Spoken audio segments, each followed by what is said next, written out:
மகளிர் உரிமை தொகை 1000 ரூபா கொடுத்துட்டு இருந்தாங்க. இன்னைக்கு திடீர் அறிவிப்பா 3 மாதம் சேர்த்து அப்புறம் கோடைக்கால நிதின்னு சொல்லி 5000 ரூபா கொடுத்துருக்காங்க. இந்த அறிவிப்பு எப்படி பார்க்குறீங்க? ரொம்ப சந்தோஷமாகுது. பேசுகிறதுக்கு வார்த்தையே இல்லை.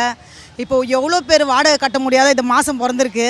வாடகை கட்ட முடியாத எவ்வளோ பேர் கஷ்டப்பட்டிருப்பாங்க. ஒரு அரிசி பருப்பு வாங்குறதுக்கு எவ்வளோ பேர் கஷ்டப்பட்டிருப்பாங்க. 5000 ரூபா அனௌன்ஸ் பண்ணியிருக்காங்க. டக்குன்னு உங்களுக்கு அது என்னென்னலாம் செலவுகள்லாம் தோணுச்சு உங்களுக்கு?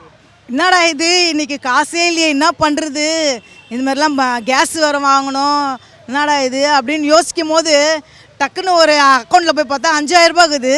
அப்புறம் செய்தி பார்த்தா இது மாதிரி போட்டிருக்காங்கன்னு சொல்லும் போது அந்த சந்தோஷத்தை எப்படி வெளிப்படுத்துறதுனே எங்களுக்கு தெரியல.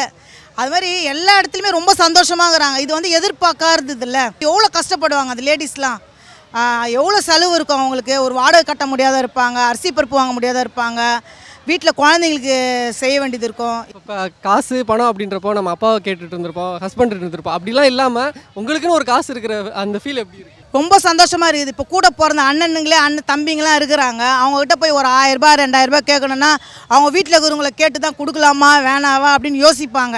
அவங்க ஒய்ஃபுங்கிட்ட, எங்கள் அண்ணிங்கிட்ட, தம்பி பொண்டாட்டிங்கிட்டலாம்.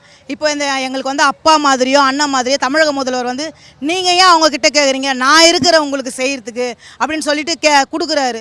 இப்போ நம்ம அண்ணனுங்களே யோசிப்பாங்க, ஏன் நம்ம கொடுக்கணும், நம்மளுக்கு வீட்டில் பசங்கிறாங்க, ஐயோ நம்ம பொண்டாட்டி எதனா சொல்லிவிடுவாங்களே, அந்த மாதிரி நம்ம போய் நிற்க வேண்டிய வேலை இல்லையே. இந்த மாதிரிலாம் வந்து அவங்கக்கிட்ட எதிர்பார்க்காத ஒரு நம்ம குடும்பமாக நினச்சி நம்மளுக்கு போடுறாருன்னா அது எவ்வளோ பெரிய விஷயம் அது.